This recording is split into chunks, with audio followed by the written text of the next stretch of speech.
Hey, it's Jack, and this video is called How to Stay Strong. If you are struggling right now in tough times, if you feel a bit beaten up by life, or you're not really sure of the path forward from here, if you've been ill or broken up with or suffered loss or heartbreak, or maybe you're grieving, or maybe you're just really stretched financially and maybe it's been that way for a while, I want you to hang in there and listen to this video because I've got some stuff that's going to help you. So right off the top, how to stay strong sometimes can be to do with focusing on the here and now and letting tomorrow take care of itself. Right? So you can actually use your own life as a way of cultivating deeper presence because you're struggling, to just say, hey, let me just do the 1 or 2 or 3 things that are right in front of me right now. Let me do tomorrow, right? That's a really good foundation for living your life, whether you're in tough times or whether you're in easy and joyful times. So I'm saying this to you because life often has a way of throwing us difficult circumstances to grow us. And one of the ways that you can let this experience grow you is by letting it teach you how to be much more present, centered, and focused in your life. A lot of what makes getting through difficult times more difficult is our anxiety and our doubt about the future. I had an experience a couple of years ago where I basically lost my ability to move this pinky finger. And it wasn't even exactly clear why that was the case. And every morning I'd wake up and look at it and see if I could move it. And for pretty much every morning for a long time, I just couldn't move it. It's a strange experience. I don't know if you've had neurological things. I never had. It was a real lesson in surrender because concentrating on it, trying to make it move, just wasn't working. And I just had to practice what's the thing I can do today to try to support it. There's exercises I can do. How do I stay in a centered frame of mind and let my body see what it can do through the long term. What tends to compound our ability to feel like we can't be strong is because we're dealing with the burdens of the future on top of the burdens of today. And I'm encouraging you, I think any of us are at our best when we just keep it simple. You don't even need to sometimes understand exactly why it's difficult right now. You can keep praying and hoping, right? Whether you believe in a higher power or not, or you just believe in the possibility of things getting a little better, or a benevolent universe, or someday this pain not hurting. Anything that you can do to keep yourself an orientation of what is happening right now is okay. I may not like it. It may not be my preference. It may be really, really freaking tough, but I'm not going to resist it, right? I'm not going to say it shouldn't be happening. I'm not going to go into that next level of self-pity, like that this shouldn't be happening to me. Obviously, if there's things you can do to take action, taking action can be really helpful. But a lot of this is actually about a mindset of surrendering more deeply to life, right? That's the opportunity of tough times, because there are times that are bigger than any of us, right? Life is bigger than any of us, right? I mean, we've got a whole big old world out there that we scarcely understand. We're going to be here for our passing moment in time. Life is bigger than any of us. So if your job right today is to just do the thing that you can do and not worry about the things that you can't. When I was in, a difficult physical situation, not just with this finger, but in a post-accident situation, there was basically many things I couldn't do.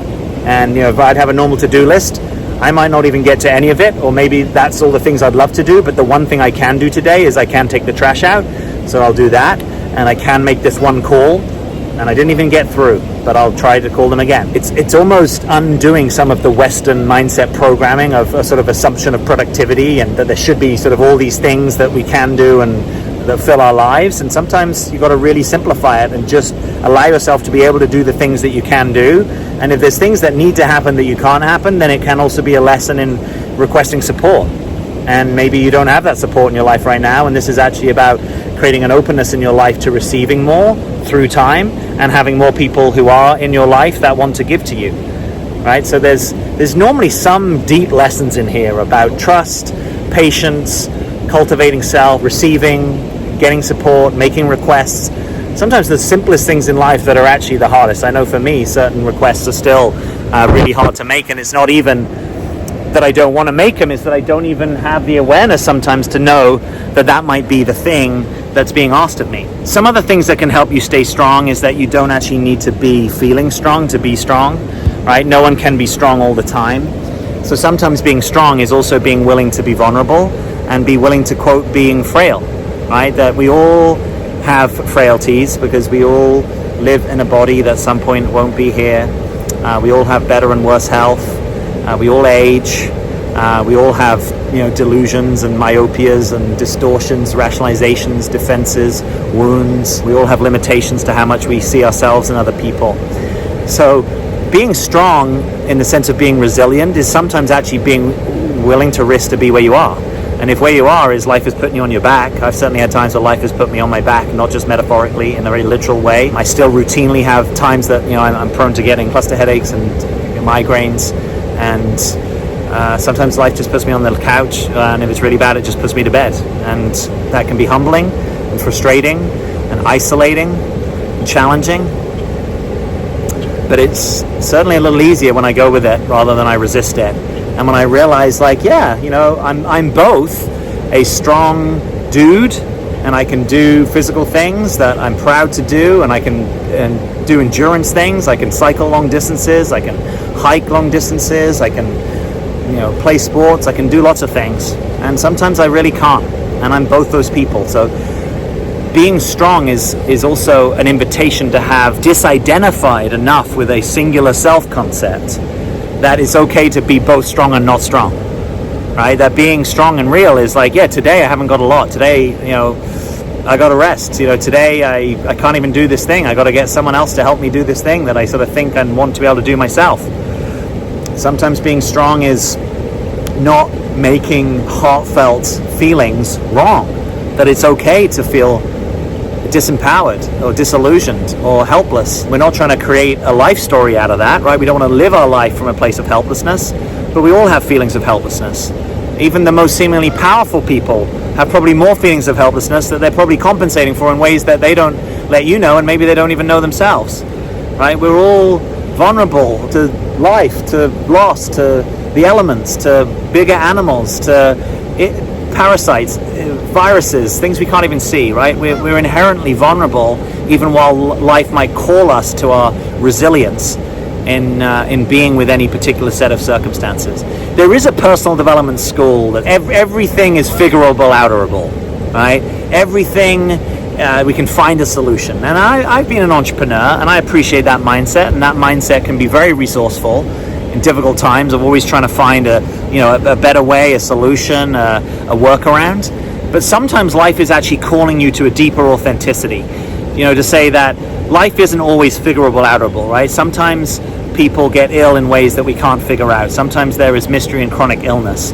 Sometimes the lesson is actually to be with the limitation, not to have to circumvent it, but to be with it more directly, to realize you are in a human body, you are limited, there are limited hours in a day, there are limited hours of energy, there are limited hours of number of things that one person can do. Sometimes that's the deeper lesson, because maybe you've been conditioned, maybe you're in a culture or an upbringing that said you had to be strong, right? And that needed to be a strong man or a strong woman. Obviously there are advantages to being strong in that way, but if your conception of strength is that you have to tough everything out, that you don't get to have down days, that you don't get to engage in self-care, that you've just always got to be independent and bloody-minded and self-reliant, you are limiting your experience, I think, of being a human being, right? Because we were also deeply sociable, we were also vulnerable in certain ways, and that part of the beauty and fragility of our deeper emotional experience can be being in contact with our vulnerability and trying to relate that to other people.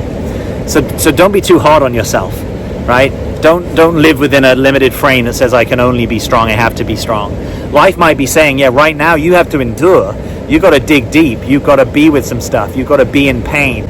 You've got to keep the sense that you're going to get through this even when you don't know how. That today is a darker day or season. Sometimes that's necessary for your development, right? There's often breakdowns before there are breakthroughs. Often you have to let go of something before you can welcome something new in, and we tend to resist that. I know even as open in many ways I can be to lots of types of experience, sometimes I can be really dug in on things, or sometimes I don't want to let go, or I don't want it to be the way that's different than how I thought it could be, or I'm holding a vision of possibility that life is just really not meeting me in, and holding that vision is actually limiting my okayness and my authenticity.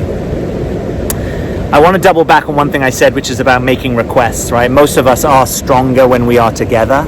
Is the old supposed African proverb. Let me know in the comments if you know the exact derivation of this, but if you want to go fast, go alone, and if you want to go far, go together. That generally part of our social instinct that we share with other animals is that when we collaborate, we can do things that individually we can't do alone, right? I'm looking here at a weir across this river, no one person is going to be able to build that, but together we can build and have built amazing things in technology. So sometimes being strong is actually asking for help And sometimes being strong is realizing what vectors of support really feel supportive to you. Sometimes it's easy, I know for me historically, it's easy for me to ask for practical help, right? You know, I would say there's many instances that my father is more practical than me. So if I got an issue with my car when I used to live back in the same part of the world as him, then I would have no problem saying, hey, can you give me a hand with this? Or I'm not even sure how to do this. However, for me to ask for a kind of emotional support that feels attuned in the way that I want it, that's a harder ask, and it's also harder for other people to deliver. So you might have something in your being strong where you actually know, gosh, this would be so much easier if, but I don't even know how to ask for that. And what can be difficult about asking for support is it's a bit like getting a good therapist or coach. You may not strike lucky on the first time, right? You have to take a few different experiences of being with a therapist to find one that resonates with you. You might have to ask a number of people for a certain kind of support to be frustrated that they can't do it, to eventually find someone that can meet you in that way. Like, let's say you do better with people who can be quiet and hold space, right? Perhaps you're more introverted, and for your thinking to come out, you need another person that's quiet. But maybe you go and ask your friend and they're talking all over you, right? Or maybe you ask your friend and suddenly you're getting unsolicited advice and you're thinking, this is not helpful to me. You know, my compassion goes out to you. Asking for vectors of support that are difficult and non-habitual and then don't come in the way that we want them is one of the frustrations of life. And you might have to hang in there and keep practicing. And being strong is actually having the courage to keep asking, right? That feels vulnerable because you're like, oh, I've asked this before, now I've got to ask this of someone else. Being strong, I think, comes from self-awareness, knowing what you're good at. You know, some people can hike for 10 hours a day and it's not a big deal. For some people that is. But for some people to actually say, you know what, I'm struggling and I don't even have the answer and I've been struggling for a while, that can be very vulnerable or very impinging upon your own self-image. So really being strong comes from asking for support and help, knowing what vectors of support you want, and it comes from relaxing your self-image so you can be with both your strength and your vulnerability, and so you can both give and receive the things that you need in life. Right? Sometimes the thing that really gets in way in life is our self-concept. It's not that you want to walk around never having a self-identity, but we want to cultivate the flexibility to be in different self-identities. And if you identify as the strong one, right? Maybe you're the rock.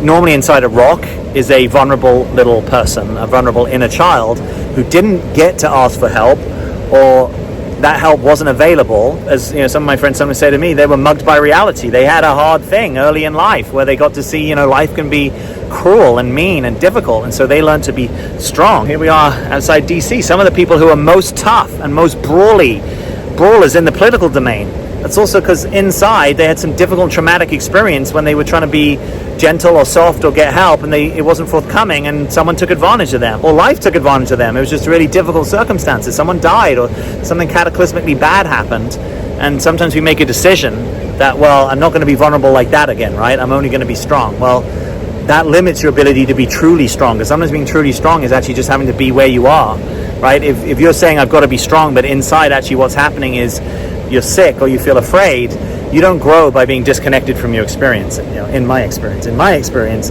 you grow by being connected to your actual experience and starting there and being with what's happening. So if you're going through tough times, hang in there. It is often darkest before the dawn. I don't think that's just a cliche. Sometimes at your most difficult times, you will cultivate things that you'll be grateful for down the line.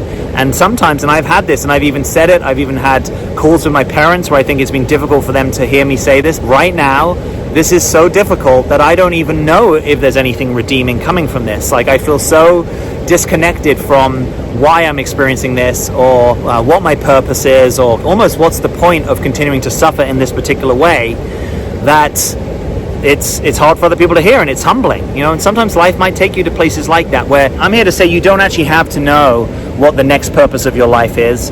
You actually just sometimes have to be with here, and what is happening right now is life is just saying, get up, do your thing as best you can, and go to bed. Keep putting one little foot in front of the other, even if you can't see that destination, because there are certain parts of your life that the energy is kind of limited, frustrated, stuck. You do learn things from that, but if you're used to your life kind of feeling purposeful or engaged, or you feeling well and having energy or direction, and that isn't happening right now, this really requires more of your presence and discipline just to stay with the day-to-dayness of your experience. So I think it will become better for you. I would love to know your experience. I read all the comments. Thanks for staying this far in the video. Please give it a like. Please subscribe to the channel.